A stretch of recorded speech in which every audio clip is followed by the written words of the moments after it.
Hi guys, this is Jackie Cooper from Jcoopertravels, and today I am so excited to have Wilma on. I have been talking with her for a number of months, and I've been waiting for this day because I am in love with what she does.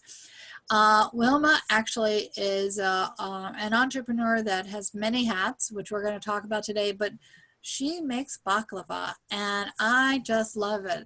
Wilma, thank you so much for being on the podcast. And would you like to share a little bit more about your journey and how you ended up being a creator of baklava, such a mouth-watering pastry?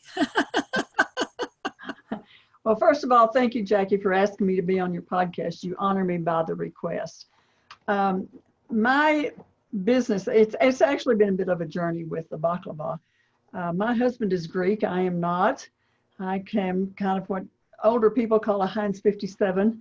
And the reason that I look like I do is that I do have some Native American in me. So it gives me the dark hair and complexion. But my husband and I married originally in a Protestant church, but then as we moved around, we finally lived in a city where there was a Greek Orthodox church. And so when we joined the church, one of the old women said to me, you white girls joined this community, but you don't know how to cook.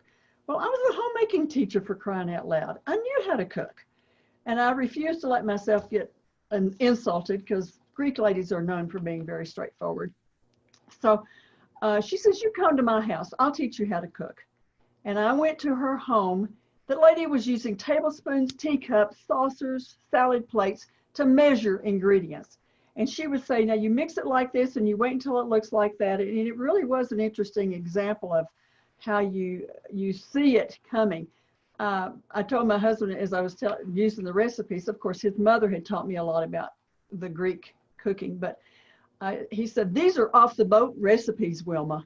He said, you'll not find these in any recipe books. They are the real stuff.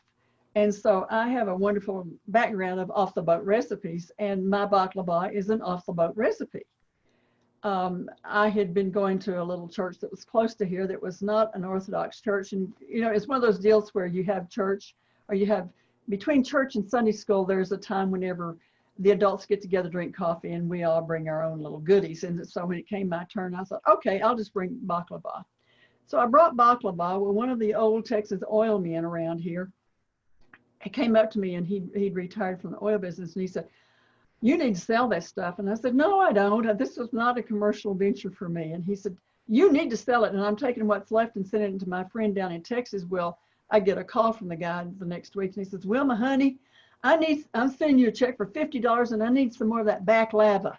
And I said, Red, I don't do that for business. He said, the check's in the mail, sweetheart. Send me the stuff. Well, I was complaining to a friend of mine, and she was in real estate, and she said, well, while you're baking for him, would you mind baking for me? And I thought, oh, here we go. But I ended up baking for her and a bunch of her realtor friends for quite some time. And the business itself just really, didn't do anything to make it grow. And finally, one year around Christmas time, several of my friends came to me and said, well, we really want to do this, and we'd like to have you enter the bake sale and all that stuff. So I got that going there. But then about 10, 12 years ago, whenever networking really started to be the thing to do, however you built your business, I was networking, and a friend of mine said, well, don't you sell baklava? And I said, no, I don't. That's not what I'm going to do. And she said, just do this. Just network it and see what happens. Well, the business tripled in 2 years. And I primarily do my business through networking.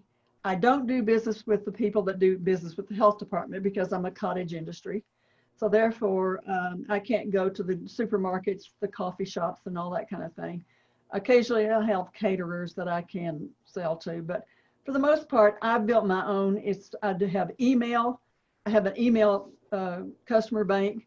And while I'm baking, I've just launched my baking for the fall this last weekend. And while I'm baking, I'll get about 250 to 300 dozen in the freezers. And about the 1st of November, I send out what I call a Dear Baklava fan letter. And it's just like, we've been cooking, we've been baking, it's in the freezers. Tell me what you want. I take orders in advance. You can tell me today what you want, and I'll ship it the 15th of December, whenever you want me to. and we actually will pack it. If you contact me and tell me, okay, I need 6 baklava sent to these 6 addresses, put this on the card, send it on the 5th or the 5th of December. We send it, we do all that kind of stuff. You either get a credit card for us or we bill you, and we have it taken care of. And I have a number of customers who said they used to tear their hair out trying to figure out what to do for Christmas, and now all they do is send me an email with addresses and what to put on the cards. We package, ship it, and I send them a bill. And that's primarily what our business is all about. It's a happy business. It's definitely a happy business. And, you know, in this virtual world that we live in today, it's so nice to be able to support you and your business and know that it gets shipped out and other people smile and enjoy. We definitely tickle the palate. Yeah, for sure. Now, I know that, just for those individuals listening to the podcast and the YouTube channel, especially if you're driving, you don't have to worry about the contact information. It's going to be in the text above the box for both the YouTube as well as, for the podcast. So there'll be ways that you'll be able to reach Wilma and enjoy your baklava for sure. But I also know that you are involved in a lot of different businesses. Your background is very diverse. I know that you are involved with Mary Kay and you've done a number of other things in your life. Do you want to share some of the things that you've done, because you are very inspiring, your whole story? Oh, thank you so much. Well, my Mary Kay business is one that I've been in for 40 years. I left my teaching career when we moved. We're in Colorado right now, so I left my teaching career when we moved to Colorado, and I needed some means of income, and I'd always wanted, because of my dad being an entrepreneur and he'd encouraged me to do the same thing. I thought, okay, maybe this is my opportunity. So I worked in corporate America for about 3 years and found out what I didn't want to do for the rest of my life.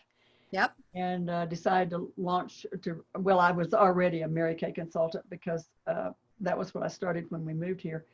And I worked to get myself as a Mary Kay director. And then for the next 34 years, I was a Mary Kay director.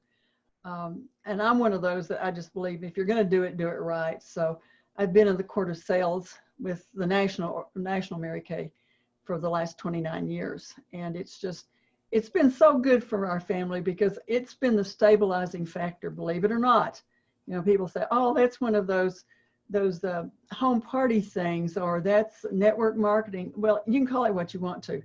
If you work and apply yourself, it will work. People say, oh, I tried that, it didn't work. And I always think to myself, because you didn't work. Anything will work whenever you just work. And if you really believe in what you do and you love what you do, you'll never work another day in your life. I agree with you totally. I know that you and I have talked about the fact that what in the past was considered non-traditional businesses now are considered more traditional, because of the fact that multi-level or network marketing businesses were home-based, but now everyone is home-based. Mm-hmm. So, it's becoming a lot more acceptable for individuals to use the internet or network with other individuals. And even my travel business is a network marketing business. And so I totally respect that. And I also respect what you're saying about application, because no matter what business you're in, traditional or non-traditional, if you don't apply yourself, it won't work. That's true. So, the principles that you talk about, they apply to every part of our life. Mm-hmm. Yeah. So do your best. Just do your best, and the rest will come. Yeah, I agree with you there. The other thing that I want to bring up, I don't want to forget, is you were talking to me about this really cute name of this group. I think if I remember correctly, it's the Polka Dot Powerhouse. Correct. Can you tell me more? Because I am fascinated with all the different groups that are out there, and I really like the vision and the message of this one. So can you share a little bit about that? Well, this was put together by a lady who I believe she lives in Eau Claire, Wisconsin. But she and her sister had been really close friends. Their parents were gone. She lost her sister, and she realized that she just didn't have enough friends. And for the life of me, I don't know how she managed to get all this engineered. But this was like 6, maybe 7 years ago that she did this. And she started with herself and just her little circle. And now there's like 3,200 of us throughout the United States. And there are Polka Dot Powerhouse chapters everywhere. And those that don't live close to a Polka Dot Powerhouse chapter can go on and be a part of what they call the worldwide chapter. That particular group is definitely on Zoom, but with the COVID situation like it is, a lot of people are on Zoom. Many of the chapters are going back to in person, but it's just, and it's a lot the same principles that I've grown up with. Treat people the way you want to be treated. And we're in this together to help each other. And we worked, how can I support your business? How can I help you? My husband asked me, he said, what is that? And I said, it's a girlfriend's club. It's basically. So I found it through the website, just www.polkadotpowerhouse.com. And it's just, I've made so many friends throughout the United States, just Zooming with each other. So that sounds great. Well, I want to thank you both for sharing your baklava, and I can't wait to try some. To also sharing information about Mary Kay. That's a great opportunity, and I support all different businesses. And also talking about the Polka Dot Powerhouse Club, because that's a group that I had not even heard about before. So I also wanted to share with everyone, this is part 1 of the podcast with Wilma. We're about to go on to do a second part, which is going to be a little bit about travel, which is close to my heart. And I know that she's traveled as well. So definitely remember to subscribe to the podcast and check out the next section, which is podcast 2 about travel. Thank you so much for being on this. I look forward to talking with you again. Thank you.